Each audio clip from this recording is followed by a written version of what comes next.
Let's again start with just a brief recap of the Gospel of Mark.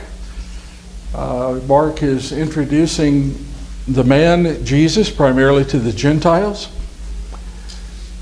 There comes not very far into the Gospel in chapter 4, in verse 41, the question that asks, who is this man? And in the first 8 chapters, Mark is presenting all the evidence that this is the man, but he's far more than a man. It tells us that he is worthy to be king. What's the evidence that he's worthy?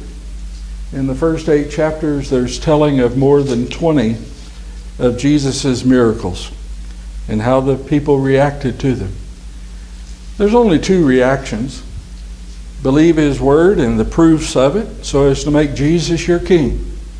Or kick against the word and, as many people have always done and still try to do, exalt yourself to be as though you're your own king. But there ought to come a time, it reminds me of that song, King of my life, I crown thee now, thou shalt the glory be. That's what really the Gospels are about, isn't it? The evidence that he is certainly the Son of God, the Son of Man, certainly our King. So, the question is, who is this man? And Mark presents overwhelming evidence when you get to chapter 8 and verse 29 that you would answer like Peter did, you are the Christ. And so, in Mark chapter 2, Mark continues to declare all the reasons that Jesus is trustworthy to be our King. And when we begin today in chapter 2, we get to the calling of Levi, or the calling of Matthew, the tax collector.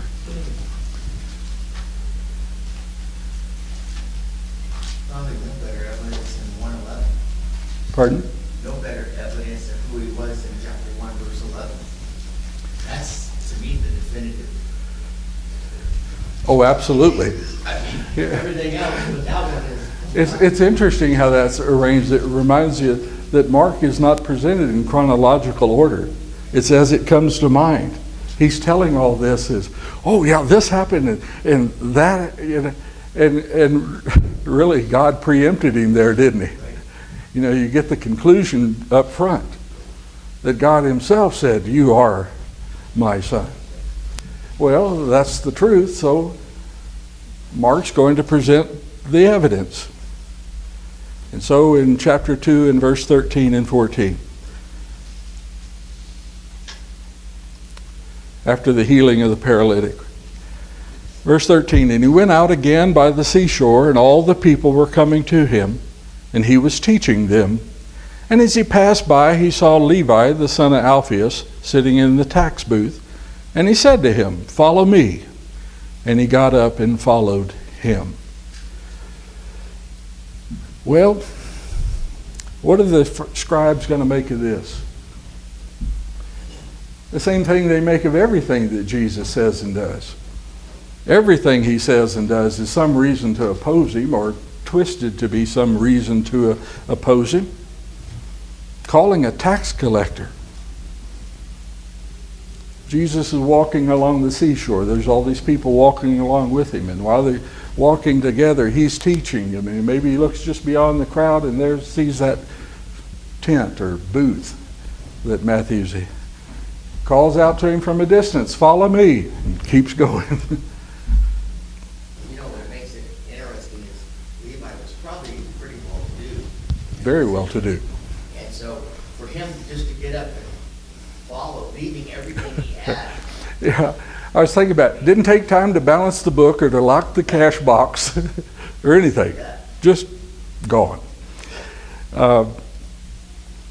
You think about it though, he has been for years, he is very well off. He has for years been faithfully serving Caesar. What's he doing? He's excising all the taxes required by law. He's exacting every other penalty he could add to it. Then he's extorting money for himself. And so you got him excising, exacting, extorting. It's just, it's a merciless business. No wonder they asked about paying taxes to Caesar, because they were being squeezed to death. It's a merciless, predatory kind of business. He squeezed them the life out of his own people. But he has this in common with the lepers. Tax collectors and lepers have that one thing in common.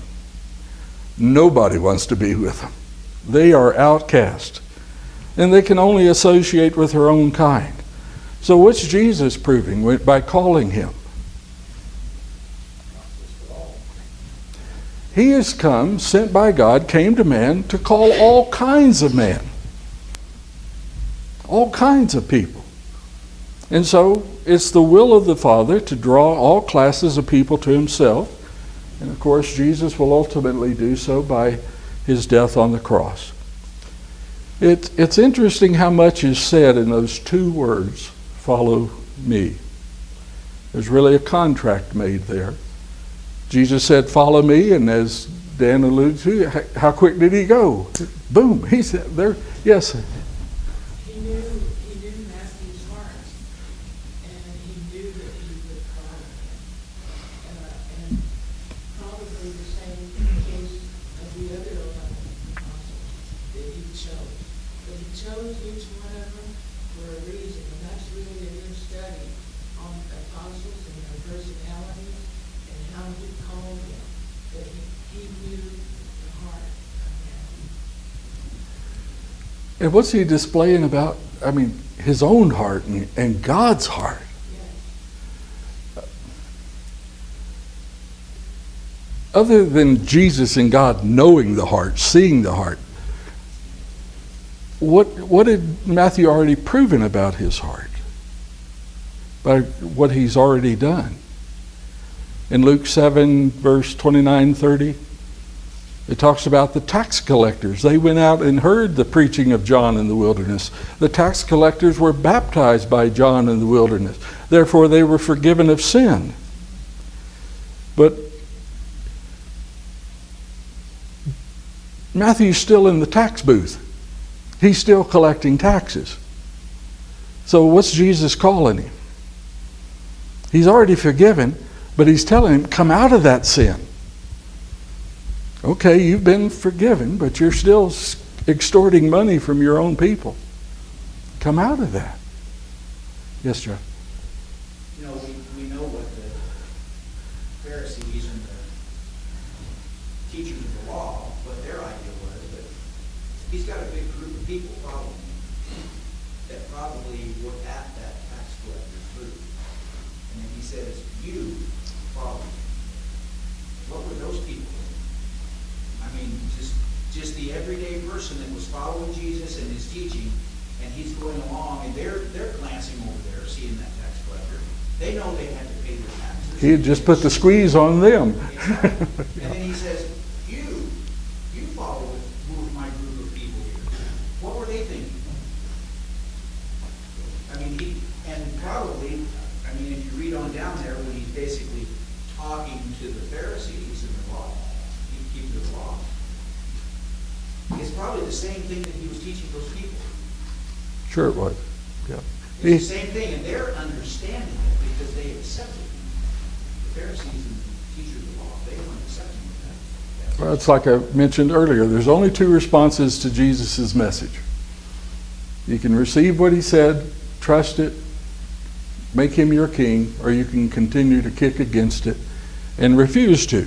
So Jesus is proving he's merciful to every kind of outcast.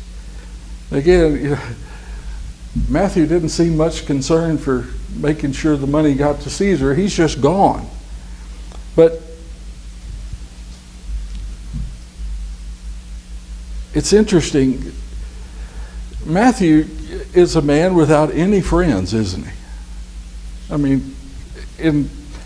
Certainly, but he's being mercifully called into fellowship. This word for follow, it means to side with Jesus.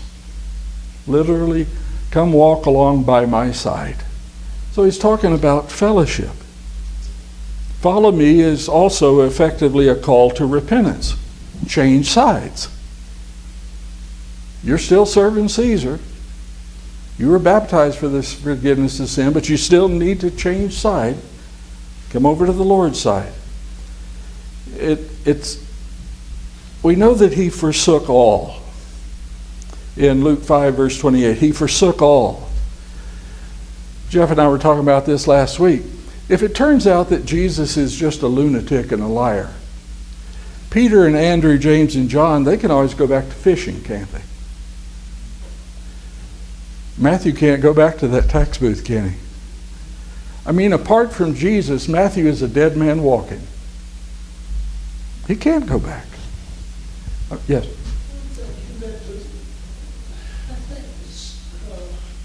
Pharisees took over Satan. That's my view. But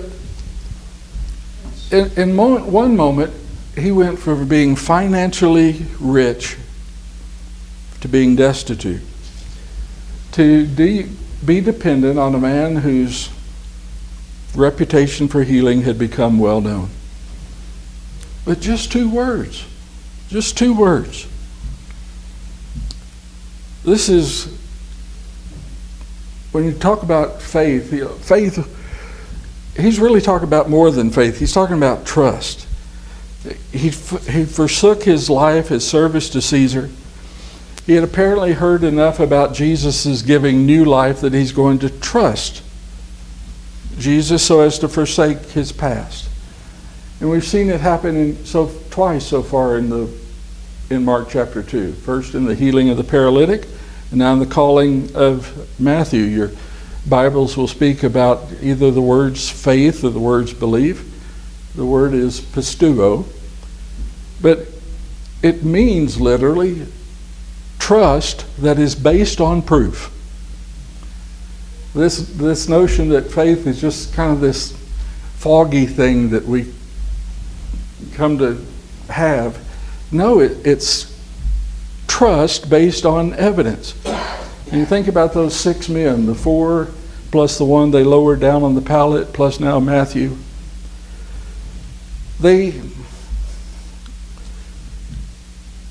Whether they had seen the miracles or simply heard the teaching, they are trusting Jesus. And Jesus saw their trust in him.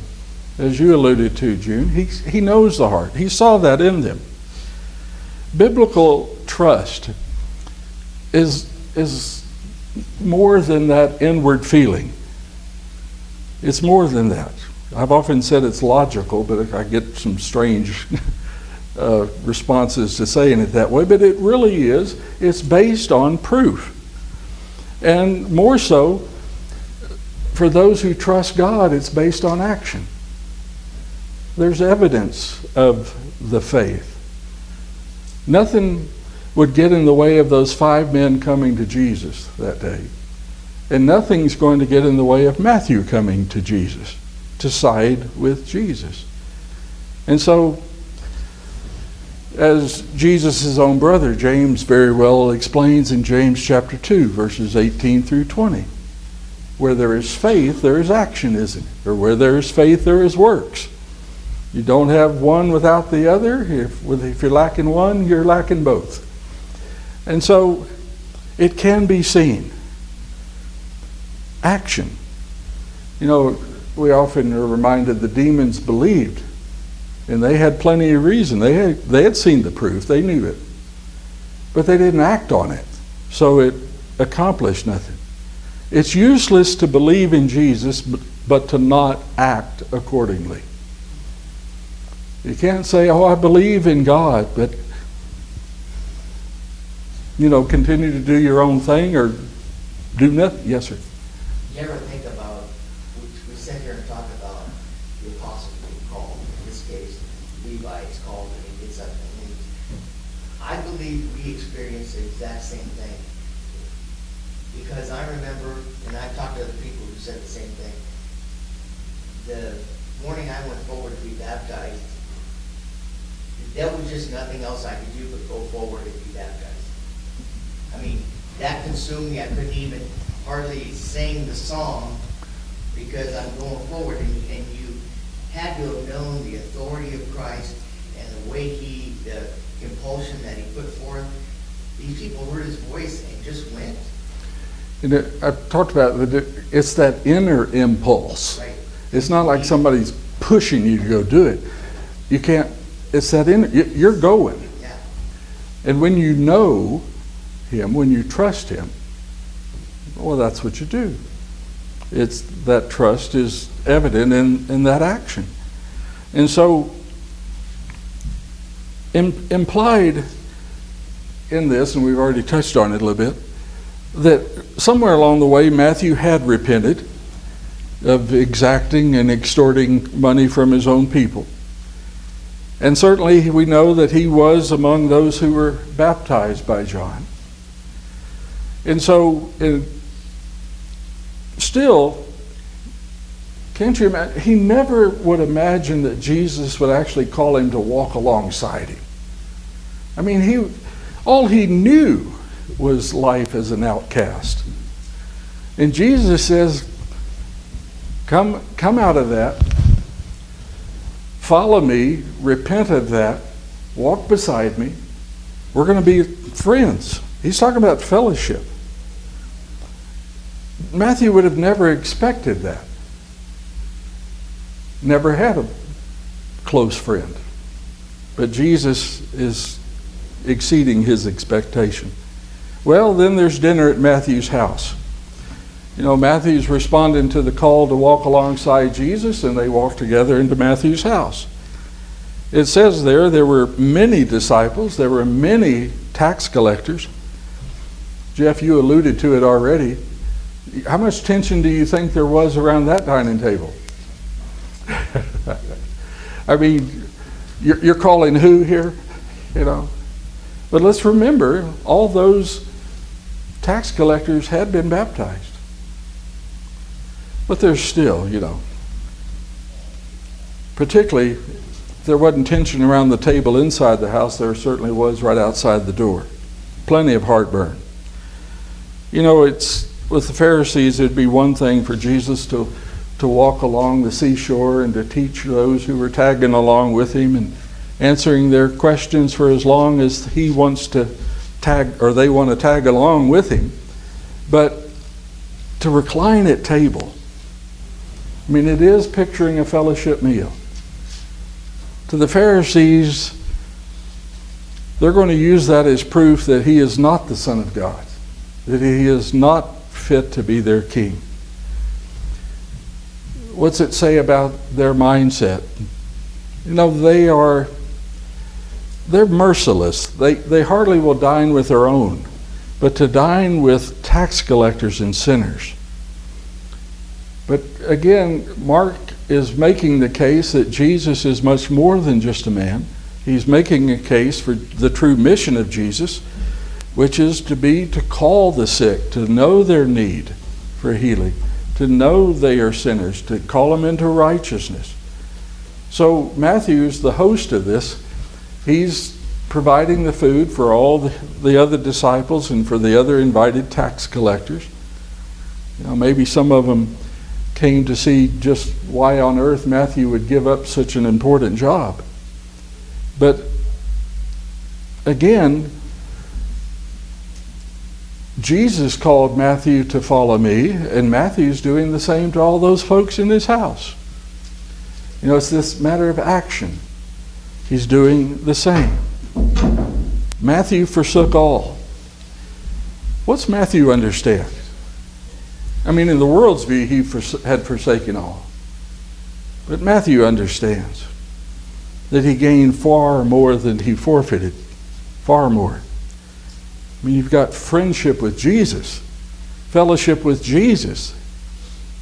That's everything. Everything. You know, the Pharisees look in there and say, whew, the way those two groups ought to be together. But you got to remember, they are in fellowship, aren't they? The tax collectors had been baptized. They had been forgiven of sin. How are they different from the disciples? Matthew's calling them, come on, let's become like those disciples. But the Pharisees are merciless legalists, and so to them, publicans or tax collectors, they're synonymous words. What's the problem with them? I mean, compared to Pharisees, their view of themselves, everyone else is a sinner. That's how they apply the word. I mean, they've so far gone beyond the law and the requirements of the law. Sinners is like a racial slur. I mean, if you're not a Pharisee, you're a sinner. And so, while no one could keep the whole law, or much less what they had added to it, or we certainly remember they don't even try to keep it, but still everyone else is the sinner. It's that merciless mindset that refuses to let anyone be king except themselves. Isn't it? That's the problem with that dark legalism. They place themselves above a law that they don't even try to keep. And so by their warped view, Jesus and tax collectors, name the worst sinner you can name. Prostitutes, whatever, that's what they are. And again, they apply it to anyone who's not like themselves. Jews were good about that. If you're not like me, then you're a sinner. The assumption was, and sometimes still is, if you're not as good as me, you're a sinner simply because I say you are. That's what needs changing there. That's what is changing among the disciples and those tax collectors. But in strict dark legalism, sinners, as they would label them, are society's outcasts, rejects without hope. No point even try to help those folks. They're without hope. But who are the unforgiving sinners? Yes, you. If you compare the rich man and Lazarus, and the rich man had the same attitude these scribes and Pharisees had, that I'm better than you, Yep. I know more than you, and they were blindsided by miracles that Christ did. They couldn't even see that far that he was the Christ. And the same attitude with the rich man. And we know the story of what happened with them. When you get to that place, that what I keep calling this strict, dark, legalistic mindset, you can't see it any other way.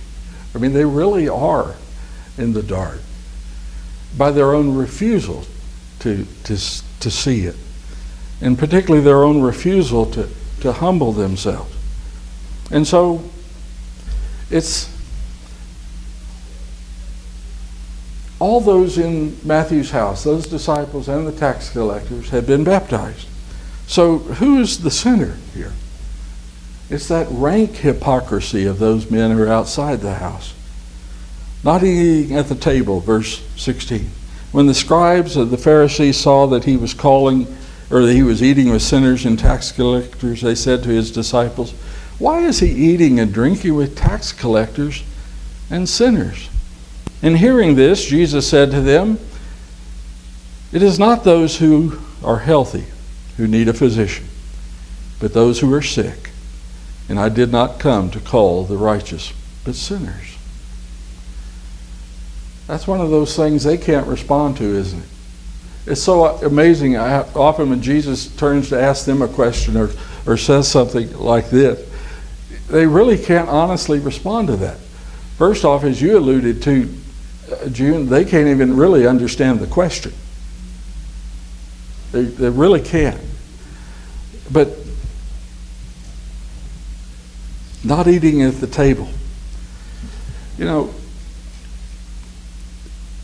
Jesus didn't come to abolish the law, but the Pharisees, they go both beyond the letter and the intent of the law. You know, there's always that question, well, what's the letter of the law? What's the intent? Jesus is always displaying the ultimate intent. But the Pharisees don't get either one of them right. They just don't. And so, by their merciless actions, they're nullifying both. Verse 17, who did Jesus call? Those who want to be healed. Those who know their need to be forgiven. Those who know they are sick. We find this in the book of Matthew as well. Matthew chapter 9, verses 10 through 13. This is when Matthew was or the same account when Matthew was called. Then it happened that as Jesus was reclining at the table in the house, behold, many tax collectors and sinners came and were dining with Jesus and his disciples. And when the Pharisees saw this, they said to his disciples, why is your teacher eating with the tax collectors and sinners? But when Jesus heard this, he said, again, it is not those who are healthy who need a physician, but those who are sick. Well, they didn't understand. Matthew adds this, but go and learn what this means. Go and learn what this means. I desire compassion, not sacrifice, for I did not come to call the righteous, but sinners. Whew. That's a tall order to get a Pharisee to understand that, to learn about that, isn't it? Desires compassion? Yes. What I'm getting is, Levi had a full house. He did. He had a full house. Of like-minded people. All of them who were Either is following Jesus or being called to follow him. They are siding with Jesus, which is really the issue here. You're going to side against him or yes, you? this position and the sickness was a spiritual sickness. Mm-hmm. They needed to be saved from their sin and healed in that process with forgiveness. It's impossible, in a sense, for them to know they're spiritually sick when they have so set themselves to exalt themselves really as God, as King. When they make laws but have no intention of keeping them, you get to that place where you're so hard you can't see it. The Pharisees are legalists who, in a sense, if I use contemporary language on it, see themselves as vaccinated against sin. You know, by all their actions, they're inoculated against sinning. They see themselves as the only ones who are righteous. In verse 18, John's disciples said to the Pharisees, John's disciples and the Pharisees were fasting, and they came out and said to him, why did John's disciples and the disciples of the Pharisees fast, but your disciples do not fast? And Jesus said to them, while the bridegroom is with them, the attendants of the bridegroom cannot fast, can they? And so as long as they have the bridegroom with them, they cannot fast. But the days will come when the bridegroom is taken away from them, and they will fast in that day. What's this about? You know, anything and everything is really a ruse for the Pharisees to object. The fasting was done, certainly commanded on the Day of Atonement, but it was done on other days. It got to be, though, seen as more than what it was intended. It got to be seen as being pious. If you were more pious, the more often you fasted. The Pharisees and many of the Jews had gotten to where they fasted twice a week.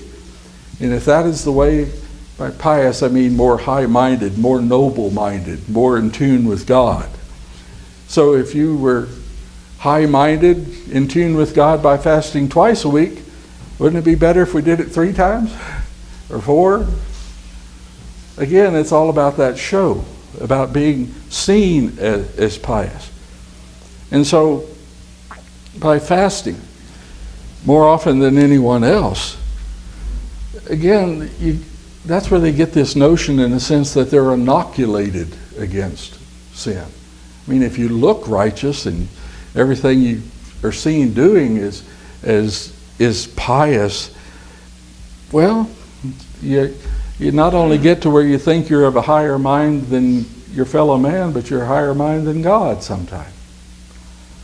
And that's their problem.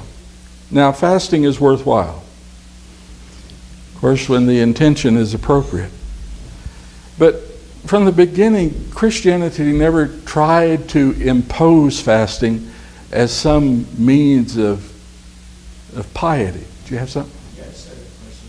Is it written in the Old Testament somewhere?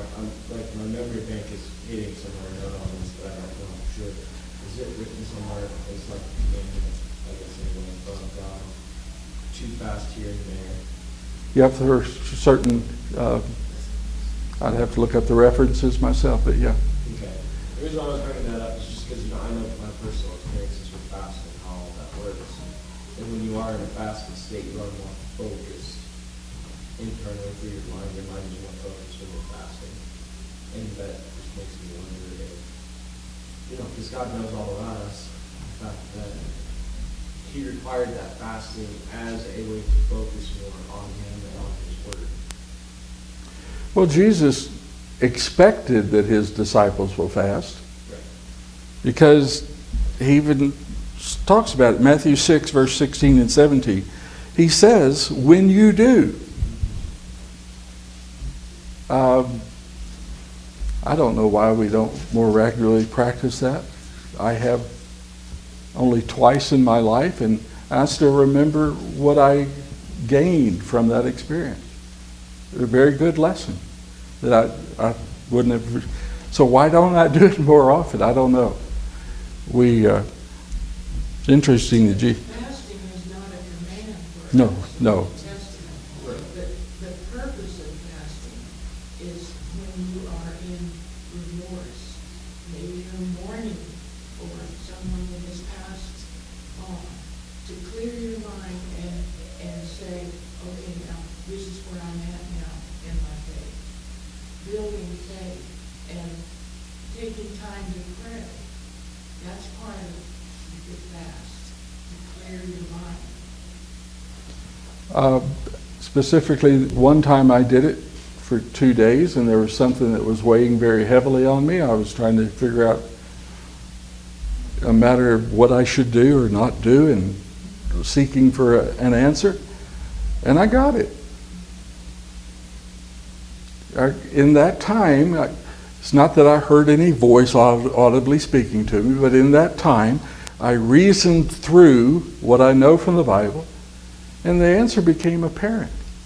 But if I had been going on like life as usual, again, you wouldn't have had that focus to, this is what I need to get settled, and the answer's there. And what the scribes and the Pharisees did, they abused it. Yeah. They abused it and exposed it. I'm holy. Mhm. More than a personal thing, it was a public path. Yeah. And that whole notion of piety, they can say, well, their action is just for the appearance of holiness. They're not really seeking to be holy, just the appearance of it. There are troublesome times that come when people don't feel like eating. But this illustration, when the bridegroom is with you, this is a time for celebration. This is a time to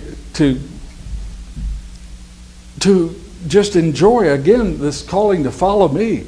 I mean, you're in fellowship with the bridegroom there. This is the time for feasting. Now, some were following John's example, and he might have taught it as a means of self-examination. But It's not this thing, well, by self-deprivation, I'll be more holy. That's not it at all. It's what Paul was doing. And when he had been struck blind for those 3 days, he didn't eat anything. What's he doing in those 3 days? He was grinding it out in his soul. I mean, really grinding it out. He had lived so long one way, and he's got to work that all through till he can, with a perfectly good conscience, then stand up and confess Christ. You wouldn't do that otherwise in the normal course of a day. I mean, just really, I always think back about when, they removed the scales from his eyes. That happened because Paul had already seen from his soul what he needed to see. He had worked it out. So now, stand up and confess it. Yeah, Jackie. He's horribly upset.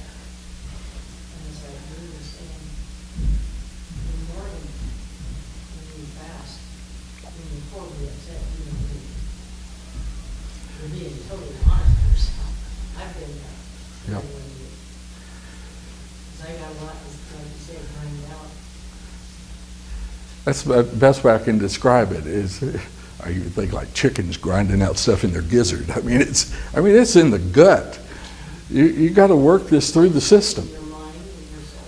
I mean, all of a sudden, this high and mighty man had no foundation to stand on. But to do it on schedule, Yeah. are you really doing it honestly? Yeah.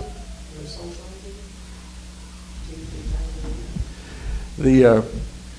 It is not commanded of us, but it's certainly worthwhile at the right time. And that's really the point, when it's appropriate. Yes, sir. There's a lot of people in the Brotherhood that several times a year will fast and spend a day of fasting and studying. Mm-hmm. And it's just a way of renewing themselves, both physically and mentally, by getting in the Bible, not because they had a reason, they just schedule it in Yeah. to their, but most of those people that I know, you wouldn't know that unless for some reason it became in a conversation, because they're not going, oh, this week I'm fasting, so don't ask me out. Yeah. I mean, I don't guess That's that what the Pharisees were doing. I don't remember ever telling anybody that I had that experience. It's not about that. But it is what I needed to work through. And it's not that I got some special dispensation from God, but in 2 days you reason through what you know of the Bible and you go, that's it. It is reason for that. But at this large gathering of men, different backgrounds, following different examples for various reasons, that wouldn't be the time. But with Jesus, whether he's with you in person, I mean, what reason would you want to fast? He's right there with you in person. It couldn't be any better than this. You got everything you need right there with you. It's just not the time. So indeed, in all of this, I really like this call to follow him. It's a call to repentance, change sides, to be called into fellowship with Jesus. There's a lot of sinners who even now have been forgiven that don't really, I think, sense that. We're called right alongside him to walk with him. And that, when you are in fellowship with him in that way, all serves this point, that he is worthy to be king. And we ought to make him our king. Guess we better wrap it up there.